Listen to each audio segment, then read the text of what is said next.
Hello everyone, myself Rahul Kumar Pandey. Welcome to our YouTube channel Jio foundation. कैसे बच्चों आप लोग? मैं उम्मीद करता हूँ आप लोग अच्छे होंगे।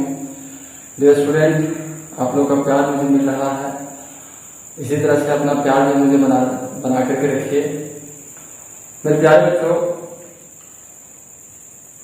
in this session we will discuss about the log division method. In the previous session we have discussed about the method of finding square roots. तो स्क्वायर रूट्स में बच्चों हम लोगों ने देखा था कि 3 मेथड्स है। There are 3 methods. The first one is repeated subtraction method, second one is prime factorisation method and third one is long division method. In the repeated subtraction method what's the procedures we have already learn, and in the prime factorization method we have already learned. Today we will learn about the log division method. मेरे प्यारे बच्चों, आप pen and paper लेकर के बैठ जाइए, क्योंकि बहुत ही इंटरेस्टिंग टॉपिक है ये और बहुत इंटरेस्टिंग मेथड है, और यहाँ से क्वेश्चन जो है वो आपके एग्जाम में आना श्योर है। तो बिल्कुल जो है स्क्वायर और स्क्वायर रूट जो चैप्टर्स पढ़ रहे हैं, तो ये मेथड आपको सीखना बहुत ही जरूरी है बच्चों। तो आप पेन एंड पेपर लेकर के बैठ जाइए, और किसी भी तरह का डाउट हो बच्चे, प्रॉब्लम्स के रिगार्डिंग किसी भी तरह का क्वेश्चन हो, आप बिल्कुल जो है वो कमेंट बॉक्स में बिना हेजिटेशन का, बेहिचक आप जो है वो कमेंट कर सकते हैं। आपको ग्रामर का बिल्कुल भी टेंशन नहीं लेना है कि हाँ मैं ऐसा मैं गलत लिख रहा हूँ कमेंट में, ग्रामर में हमारी गलत है, ठीक है। मैं बिल्कुल इस टाइप का कुछ नहीं समझूंगा। आप बिल्कुल जो है without hesitation you can comment regarding the problems. Okay, आप हिंदी में लिख सकते हो, ठीक है। कोई जरूरी नहीं है कि आप इंग्लिश में ही कमेंट करो, आप हिंदी में ही कमेंट कीजिए, ठीक है। बट आप सीखिए चीजों को कि हम कैसे कर सकते हैं, ठीक है, क्योंकि you are the smart person, you are the smart student, so you have to learn it. देखो जैसे देखो मुझे भी ये सब नहीं आता था, लेकिन आज मैं ऐसा कर रहा हूँ, तो सब कुछ सीखना चाहिए, है ना। समय के साथ जो सबको सब कुछ सीखना चाहिए। तो बच्चों, repeated subtraction method and prime factorisation method में कुछ हमारे जो है वो रिस्ट्रिक्शन थे। रिस्ट्रिक्शन पहला ये देखा गया था रिपीटेड सब्ट्रैक्शन मेथड में कि हम लोग जो है बहुत ही छोटे छोटे नंबर के लिए ही हम लोग स्क्वायर रूट का निकाल पाते थे। And basically we are studying here finding the square root of perfect square number, okay, and positive perfect square number, because I have already told that we are studying about the natural numbers, ठीक है, not about the integers। तो अब जैसे मैं यहाँ पे थोड़ा सा ये मैं स्टेटमेंट क्यों बोल रहा हूँ कि मैंने फिर से यहाँ पे ये किया है, रिपीट किया है। तो बच्चे यहाँ पे देखो कि 4 का स्क्वायर 16 आया और -4 का स्क्वायर भी 16 आया। यानी अगर आपसे पूछा जाए कि find the square root of 16, तो स्क्वायर रूट ऑफ 16 आपका +-4 दोनों होगा, ठीक है। ये आप हाई क्लासेस में सीखोगे और बिल्कुल दोनों होगा। अगर if anyone asks question find the square root of 49, so you can tell the answer +-7 both, but up to this level you have to consider only plus value, okay, only plus value. You have to forget about the negative value. आपको negative value जो आ रहा है उनके बारे में भी उनके बारे में भी नहीं चर्चा करना है, ठीक है। लेकिन स्क्वायर रूट जो होगा वो +- दोनों में होगा, ठीक है। तो इसी वजह से मैंने अभी जस्ट कहा कि you have to consider only natural numbers, not about the integers. चलो बच्चों, ये तो ठीक है। फिर प्राइम फैक्टराइजेशन मेथड में हमने क्या देखा कि हम लोग उनसे बड़ा नंबर अगर है, मींस रिपीटेड सब्ट्रैक्शन मेथड से थोड़ा सा अगर हमें डिफिकल्टी का सामना करना पड़ा, तो हम लोग जब दूसरे मेथड पे आ गए, जब हमारे पास बड़ा नंबर आया तो जब बड़े नंबर आए हमने इनसे डील किया, तो भाई ठीक है, अच्छी बात है, डील जब अच्छे से हो रहा था। लेकिन अब जो है उससे भी बड़ा नंबर आ जाए तब क्या करोगे? प्रॉब्लम।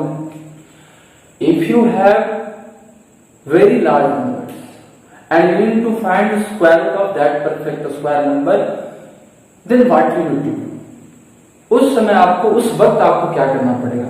तो मेरे प्यारे दोस्तों, यही है रिस्ट्रिक्शन कि रिपीटेड सब्ट्रैक्शन में बहुत ही ज्यादा रिस्ट्रिक्शन था। ओनली 2 डिजिट नंबर्स के लिए वैलिड, ऐसे तो है वैलिड 3 डिजिट के लिए भी, मैंने जैसा कि कहा था।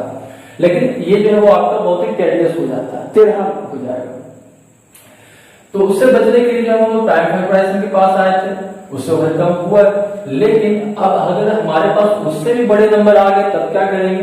Then we have to go through the long division method. तो उसके लिए है बच्चे आपका लॉन्ग डिवीजन मेथड। मींस किसी भी तरह का नंबर हो, किसी भी तरह का नंबर हो, आप प्रीवियस वीडियो जो है वो देख लेंगे, ठीक है, मैं उसका लिंक डिस्क्रिप्शन बॉक्स में डाल दूंगा, आप बिल्कुल उस वीडियो को देखिएगा, आपको चीजें जो है वो समझ में आ जाएंगी। मैं उसमें ऑलरेडी डिस्कस कर चुका हूँ। तो लॉन्ग डिवीजन मेथड जो है बच्चे को किसी भी नंबर के लिए किसी भी नंबर के स्क्वायर को फाइंड के लिए एबल है, ठीक है। तो इसी वजह से बच्चे इस मेथड को हम यूनिवर्सल मेथड भी कहते हैं। इसी वजह से इस मेथड को हम यूनिवर्सल मेथड भी कहते हैं। So if the numbers we have are very large numbers, okay, then the finding of a square is very difficult and very lengthy. So to overcome this problem we have to use the long division method. So now let's start the long division method. मेरे ख्याल में जो long division method से square को find करने किसी भी perfect square number के स्क्वायर को फाइंड करने के लिए बहुत सारे स्टेप्स हैं, ठीक है। आप अगर बुक्स को उठा के देखते हो तो किसी बुक्स में जो है वो आपके 8 प्रोसीजर्स हैं, 8 स्टेप्स हैं, किसी बुक्स में जो है 10 प्रोसीजर्स हैं, किसी बुक्स में आपके 7 प्रोसीजर्स हैं, ठीक है, 9 प्रोसीजर्स हैं। तो बहुत सारे स्टेप्स हैं। अब जो है स्टेप्स तो आपके एग्जाम में आता है नहीं, ठीक है, आपको तो डायरेक्टली जो बनाना है उसको। तो बच्चे यहाँ पे करना क्या है, इसी वजह से मैंने आपको कहा कि आप पेन एंड पेपर लेकर के बैठ जाओ। जैसे जैसे मैं करूंगा वैसे वैसे आप करते चलोगे और समझते चलोगे। जरूरत पड़ेगा आप जो है वीडियो को रिवाइंड कर लीजिएगा और फिर से जो है वो काम कीजिएगा। तो we have various steps but I have written some of the steps, some of the important steps through which we can get the idea of that process, okay. मैं यहाँ पे उनमें से कुछ स्टेप्स को लिखा हूँ ताकि एक बेसिक आइडिया जो है वो हमारे माइंड में मैप हो जाए। मैपिंग माइंड मैप के लिए मैंने ये तैयार किया है। बाकी फिर जो है हम लोग खुद से कर लेंगे और क्वेश्चंस देख लेंगे, दो क्वेश्चन देख लेंगे तो उससे जो है वो आपका बिल्कुल क्लैरिफाई हो जाएगा प्रॉब्लम को, ठीक है। तो ये जो मैंने आपके 4 स्टेप्स लिखे हैं वो चारों स्टेप्स को समझेंगे। उसके बाद जो आगे का स्टेप है, ऐसा नहीं कि हाँ यही 4 स्टेप है, इससे आगे भी स्टेप्स हैं, लेकिन बाकी के जो स्टेप्स हैं वो हम लोग जो है वो खुद से करेंगे, ठीक है। ये स्टेप्स थोड़े इंपॉर्टेंट है, इसी वजह से मैंने इनको लिखा है, ठीक है बच्चे। चलो इतना तक तो क्लियर है। अब बच्चे हम लोग आते हैं स्टेप नंबर 1 पे, ठीक है। बात समझ में आ गई। लॉन्ग डिवीजन मेथड का मतलब हुआ we have to follow the process of division, ठीक है। मींस जो डिवीजन में हम काम करते हैं वही डिवीजन वही यहाँ पे भी करना पड़ेगा। मींस वहां पे क्वोशिएंट आता है, वहां पे रिमाइंडर आते हैं, वहां पे डिविडेंड आते हैं, ठीक है, वहां पे डिवाइजर होते हैं, फिर तो लेकिन ये जो डिवीजन होगा वो बहुत ही लंबा जाएगा, ठीक है। तो इसी वजह से इसका नाम है long division method, okay. So now the first step is, अब सपोज मान लो बच्चे कि हमें स्क्वायर रूट निकालना है। सबसे पहले मैं एक छोटा सा नंबर लेता हूँ, ठीक है। तो सपोज मान लो कि हमारे पास जो है, मैं 2 एग्जांपल दूंगा यहाँ पे ताकि आप चीजों को समझ पाए, ठीक है। तो एक एग्जांपल मैं ले लेता हूँ 7 to 9, ठीक है, और एक एग्जांपल मैं ले लेता हूँ 1764। मेरे ख्याल में जो आप देख पा रहे होंगे कि मैंने जानबूझकर डेलिबरेटली जो है एक एग्जांपल मैंने 3 डिजिट कर लिया है और एक एग्जांपल मैंने 4 डिजिट कर लिया है। मैं चाहता तो यहाँ पे 4 डिजिट कर लेता और यहाँ पे 5 डिजिट कर लेता, ठीक है। ये एग्जांपल के ऊपर डिपेंड करता है। तो मैंने आपको समझाने के लिए 2 एग्जांपल्स लिए हैं, एक 3 डिजिट का, एक 4 डिजिट का, जानबूझकर, ठीक है, क्योंकि कंसेप्ट को आप समझ पाए। तो बच्चे इसमें कह क्या रहा है स्टेप में, पहला स्टेप क्या है। Now we come to the first step. We have to follow these steps, okay, one by one, and whatever the steps the further we have to understand in own way, okay, getting? तो step number 1 is write the number. ये जो number मैंने लिया है, ये जो number लिया है, write the number whose square is to be found. जिनका स्क्वायर रूट निकालना है। मैंने कहा था जो फर्स्ट वीडियो है उसमें आप देखिएगा तो स्क्वायर रूट का जो है मैंने शॉर्ट फॉर्म किया था कि SQRT हम लिखेंगे, ठीक है।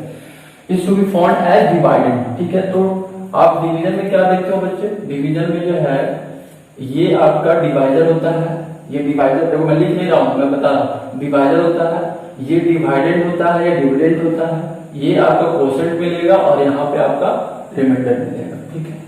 तो इसको क्या कह रहा है कि जो जिस नंबर का हमें स्क्वायर फाइंड करना है उनको हमें डिवाइड के तौर पे लिखना है। तो मैं इसको डिवाइड के तौर पे लिख दिया, यानी हम लोग जो है वो कुछ इस तरह से जो है क्या कर देंगे, डिवीजन वाले फॉर्मेट में अरेंज कर देंगे। तो डिवीजन वाले फॉर्मेट में मैंने अरेंज कर लिया, ठीक है। और ये डिवीजन वाला जो फॉर्मेट है उसमें ये बीच में लिख दिया, ये डिवाइडेड हो गया, ये यहाँ पे डिवाइडेड हो गया, ठीक है, क्लियर है, ठीक है। ये ऐसे भी कर सकते हैं, कोई प्रॉब्लम नहीं है, ऐसे भी आप कर सकते हो, ठीक है, लेकिन मैं अपने कन्वीनियंस के अकॉर्डिंगली ऐसे किया हूँ, ठीक है, no problem. Okay, step number 1 follow कर लिए। स्टेप नंबर 2 में आता हूँ। स्टेप नंबर 2 क्या है, separate the digits in pairs starting from right. Starting from right, right का मतलब ये देखो, ये है हमारा राइट और ये हमारा लेफ्ट, ये राइट है ये लेफ्ट है। आप भी मुझे देख रहे हो तो आपका भी यही राइट होगा और यही लेफ्ट होगा, ठीक है। तो देखो यहाँ पे, तो separate the digits in pairs starting from the right, means अब जो डिजिट्स हैं उस नंबर्स में उनको सेपरेट करना है। तो कैसे सेपरेट करना है, तो पेयर्स में सेपरेट करना है। और सेपरेट करने के लिए किधर से स्टार्ट करेंगे, तो राइट साइड से स्टार्ट करेंगे, ठीक है। पेयर को बनाने के लिए हम किधर से स्टार्ट करेंगे, राइट साइड से, लेफ्ट साइड से नहीं, इधर से नहीं, इधर से स्टार्ट करेंगे, ठीक है। तो जिसमें पेयर बनेगा हम लोग जो है वो देखो, अब ये देखो हम लोग राइट साइड से स्टार्ट कर रहे हैं, तो ये हमें पेयर मिला, ये हमें देखो पेयर मिला, इस नंबर पे देखो ये हमें पेयर मिला, लेकिन ये देखो इसका पेयर नहीं बन रहा है। तो देखिए आगे कुछ इसमें और लिखा हुआ है, each pair and remaining one digit if any, प्रत्येक pair, each pair and remaining one digit, बाकी के जो वन डिजिट है, ठीक है, तो हमेशा एक ही डिजिट बचेगा, ठीक है, क्योंकि 2 डिजिट रहेगा उसका तो पेयर लग जाएगा, ठीक है। तो remaining one digit if any अगर मिलता है इज कॉल्ड ए पीरियड। तो ये जो आप बना रहे हो, ये जो आप बनाए इनको हम कहते हैं पीरियड। क्या कहते हैं, इनको पीरियड कहते हैं। अब बच्चे जो है किसी बुक में इस तरह से भी दिए हुए रहते हैं, तो आप इस तरह से भी इसको लिख सकते हैं, मींस डॉट, ठीक है, या तो आप बार इस पे दो, इनको हम कह रहे हैं बार, या तो फिर आप डॉट दे सकते हो, ठीक है, इस तरह से। तो आपको जो प्रिफरेबल लगे वो आप वहां पे काम करोगे, ठीक है। Okay, now we have followed the step number 2, now we come to the step number 3। Think of the largest number, think of, इस पे ध्यान दीजिए, think of the largest number whose square is less or equal to the number, equal to the number under the first period from the left। चीजों को समझिएगा, यहां से यहां तक ये पूरा सेंटेंस कंप्लीट है। Think of the largest number whose square is less or equal to the number under the first period from the left, means अब हम लोग को इधर से चलना है। पेयरिंग जो करना है हम लोग को राइट साइड से करना है, पीरियड जो बनाना है वो हम लोग को राइट साइड से बनाना है, लेकिन जो हम सॉल्यूशन करेंगे वो लेफ्ट साइड से। मीन्स जो काम हम लोग डिवीजन में करते हैं वो काम हम लोग यहाँ पे करेंगे, ठीक है। एक्स्ट्रा वर्क यहाँ पे क्या आपको करना पड़ रहा है कि पेयरिंग करना पड़ रहा है राइट साइड से, ठीक है। तो डिवीजन में हम लोग क्या करते हैं बच्चे, डिवीजन में हम लोग किसी भी नंबर का डिवीजन करते हैं तो हम लोग देखते हैं कि हमारे पास जो डिवाइजर है और जो डिविडेंड है या तो उससे छोटा हो या तो उसके बराबर हो, हम लोग इसी तरह के नंबर से क्या करते हैं, लगाते हैं, उतने ही टाइम से लगाते हैं। इसमें भी वही काम है, इसमें भी कुछ नया काम नहीं है, डिवीजन वाला है प्रोसेस, तो डिवीजन वाला ही काम करेंगे। तो मैं देखो ब्लैक कलर से लिखूंगा ताकि आपको ज्यादा विजुअल हो, ठीक है। तो ये देखो इसमें, इसमें ये देखो लेफ्ट साइड से हमें ये वाला सिंगल एक डिजिट मिला, सिंगल पीरियड मिला, तो फर्स्ट पीरियड मेरा ये है लेफ्ट साइड से, फर्स्ट पीरियड ये है, और इधर देखो फर्स्ट पीरियड जो है मेरा लेफ्ट साइड से ये है, ठीक है। लेफ्ट साइड से मेरा फर्स्ट पीरियड ये वाला 17, और इधर इस नंबर में हमारे पास लेफ्ट साइड से फर्स्ट पीरियड है 7, ठीक है। तो फर्स्ट पीरियड, अब हमें क्या करना, सोचना है लार्जेस्ट नंबर। तो 7 के हमें पास का लार्जेस्ट स्क्वायर नंबर सोचना है, यहाँ पे 17 के पास का लार्जेस्ट स्क्वायर नंबर सोचना है, ठीक है। तो 7 के पास का उससे बड़ा नहीं होना चाहिए, उससे छोटा। तो लार्जेस्ट नंबर क्या होगा, तो यहाँ पे देखो 3 का स्क्वायर करते हैं तो 9 होता है। तो 7 से जो है वो आपका सबसे छोटा कौन स्क्वायर नंबर है, 4। 7 से किस छोटा जो है वो सबसे पास का स्क्वायर कौन है, 4, राइट। फिर इसमें जो है 17 के पास का स्क्वायर कौन है, 16। अच्छा, अब 16 किसका स्क्वायर है, तो 4 का। यहाँ पे 4 किसका स्क्वायर है, तो 2 का। तो वही चीज यहाँ पे काम करेंगे हम लोग, ठीक है। 2, तो यहाँ पे हम लोग 2 से लगाए और कोसेंट में भी हम 2 से लिखेंगे, 2 लिखेंगे। तो देखो यहाँ पे लिखा है this digit is quotient as well as divisor. जिस हम जो नंबर सोचे हैं वह जो डिजिट होगा वो हमारा कोसेंट भी होगा और डिवाइजर भी होगा, कोसेंट भी होगा और डिवाइजर भी होगा, कोसेंट भी होगा और डिवाइजर भी होगा, ठीक है। थर्ड स्टेप क्लियर हो गया। अब लोग आते हैं फोर्थ डिजिट में, ठीक है, फोर्थ स्टेप में। तो पहले हम क्या करते हैं कि 2 2 जा 4 यहाँ पे लगा दिए, 2 2 जा 4। अब क्या करेंगे बच्चे, on subtracting find the remainder. अब जो है वो सब्ट्रैक्ट करेंगे, तो हम लोग डिवीजन वाले काम में सब्ट्रैक्ट तो करते ही हैं। तो ये जो है वो आपका फोर्थ स्टेप फॉलो होगा। तो 7 में से 4 गया 3, 7 में से 4 गया 3। इसको मैं क्लियरली लिख देता हूँ। 7 में से 4 गया 3, यहाँ पे 4 4 जा 16, सब्ट्रैक्ट किए, यहाँ पे कितना आ गया 1, ठीक है। अब देखो इसके बाद का जो प्रोसेस है, इसके बाद का जो स्टेप्स है मैंने लिखा नहीं है, ठीक है, लेकिन आप ध्यान से सुनोगे और आपको बिल्कुल जो है वो मजा आएगा, ठीक है। आप बिल्कुल अच्छे तरीके से बनाओगे, समझदार हो आप, बिल्कुल जो है वो बनाओगे। देखो इसमें करना फिर क्या रहता है इस स्टेप के बाद कि हमें जो है वो ये जो डिवाइजर है उसका हमें डबल कर देना है, यानी इसमें जितना से हम लगाए थे उतना हमें जोड़ देना है, मीन्स उतना हम लोग ऐड कर देंगे, ठीक है। तो we have to double the divisor, ठीक है। इसमें भी हम लोग क्या कर देंगे, डिवाइजर को डबल कर देंगे। तो आगे कितना 8, यहाँ पे कितना आ गया 4। Now we have to take the next pair. तो अब जो है हम लोग अगला पेयर लेंगे, जो नेक्स्ट पीरियड वाला है वो हम लोग नेक्स्ट पेयर लेंगे। तो नेक्स्ट पेयर यहाँ पे कितना है 29, ठीक है। यहाँ पे कितना है 64, यहाँ पे कितना है 64, ठीक है। चलो अब देखो बच्चे, अब हम लोग क्या करेंगे कि जैसे हम लोग डिवीजन में करते हैं वैसे हम लोग करेंगे। अब जो है यहाँ पे कितने टाइम से लगाए, यहाँ पे कितने टाइम से लगाए, तो ये जो है वो आपका कंप्लीटली कट जाएगा। तो हम लोग यहाँ पे सोचेंगे तो देखते हैं कि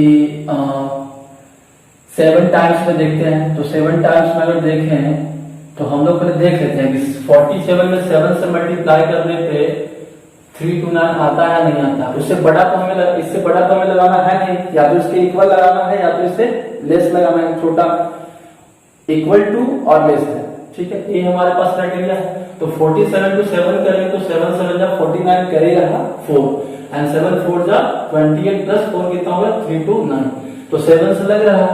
तो यहाँ पे जितना से लगाए हैं तो हम अब ये स्टेप में क्या बोला गया, ये स्टेप में बोला गया कि digit is quotient as well as remainder. तो सॉरी डिवाइजर, तो यहाँ पे डिवाइजर में लगाए हैं तो ये हमारे कोसेंट में भी जाएगा ना। तो यहाँ पे कितना हो जाएगा 47 7 जा 329। अब क्या करना है, सब्ट्रैक्ट करना है। तो सब्ट्रैक्ट करने के बाद क्या आ जाएगा, रिमाइंडर 0 आ। तो रिमाइंडर जब 0 आ गया बच्चे, तो जिस स्टेप में आपका रिमाइंडर 0 आ जाएगा उस स्टेप पर का जो कंप्लीट जो कोसेंट होगा वही कोसेंट हमारा क्या रहेगा, स्क्वायर रूट रहेगा। दैट मीन्स आप जो है वो यहाँ से सीख लिए कि स्क्वायर रूट ऑफ 7 to 9 कितना होगा 27। जो बच्चे को याद है वो बहुत ही खुश हो गया होगा कि अरे हाँ सचमुच में आ गया 27। मैं ऑलरेडी स्क्वायर टेबल दे चुका हूं, तो आप बिल्कुल उसको रिमेंबर रखिए। You must be kept into mind that all the square the tables, ठीक है। तो जिनको याद है बिल्कुल ये यहाँ पे रिमेंबर हो गया। अब थोड़ा इनको देख लेते हैं, इनको देखिए। अब ये जो है वो देखो बच्चे, हम लोग 2 से लगाते हैं यहाँ पे। तो यहाँ पे डिवाइजर है तो हमें कोसेंट में भी देना पड़ेगा। अब 2 2 जा 4, 8 2 जा 16। तो यहाँ पे देखो सब्ट्रैक्ट करेंगे तो ये कितना आ गया 0 आ गया। तो यहाँ पे रिमाइंडर मींस इस स्टेप में हमारा 0 आ गया। तो इस स्टेप का जो हमारा कोसेंट होगा, जो होल कोसेंट है, वही हमारा क्या है, हमारा स्क्वायर रूट है। तो ये हमारा स्क्वायर रूट हुआ, ये हमारा स्क्वायर रूट हुआ। चीजें समझ में आ रही है बच्चे, ये समझ में आ रही है। आई होप आपको बिल्कुल समझ में आ रहा होगा और बहुत खुश हो गए होंगे आप लोग। तो 42 1764 का स्क्वायर कितना हो गया 42। आप चाहो तो इसको मल्टीप्लाई करके देख सकते हो 2 टाइम्स, है ना। तो और इसको भी 27 का स्क्वायर, सॉरी 7 to 9 का स्क्वायर कितना है 27, एंड 27 का स्क्वायर कितना होता है 7 to 9। So I hope you have got and you have understand very well about the long division method. देखो बच्चे, मैंने ये इंपॉर्टेंट स्टेप्स था, मैंने सिर्फ वही लिखा है, बाकी के जो अदर स्टेप्स हैं वो जो है मैंने नहीं लिखा है, ठीक है। और देखो बिल्कुल आसान है, ऐसा नहीं है कि हाँ बहुत ही टफ है, मैंने किया कुछ नहीं है। इसके बाद जो मैंने किया है, डिवाइडर को मैंने डबल किया, डबल करने के बाद हमें नेक्स्ट पेयर उतारा है, डिवाइडर को मैंने डबल किया, नेक्स्ट पेयर उतारा, और फिर हम लोग देखें कि कितने से लग रहा है, कितने टाइम्स में लग रहा है।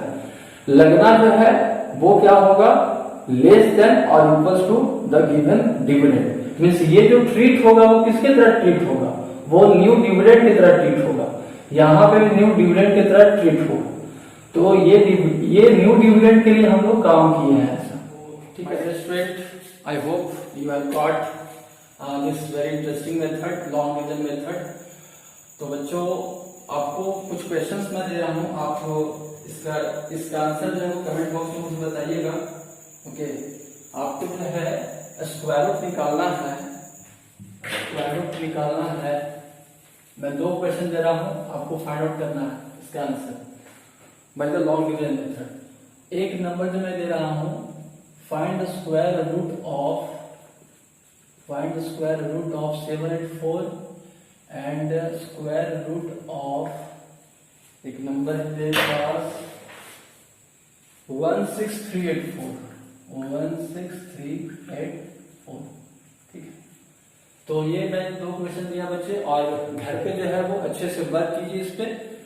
आई होप इसमें जो है आप मास्टर हो जाओ, ठीक है। इतना ज्यादा जो प्रैक्टिस कर लीजिए घर के, अभी लॉकडाउन का समय चल रहा बच्चे, बिल्कुल ही टाइम है, आप बिल्कुल जो इसमें मास्टर हो जाइए, ठीक है बच्चे। आज के इतना ही, that's all for today, thanks for watching.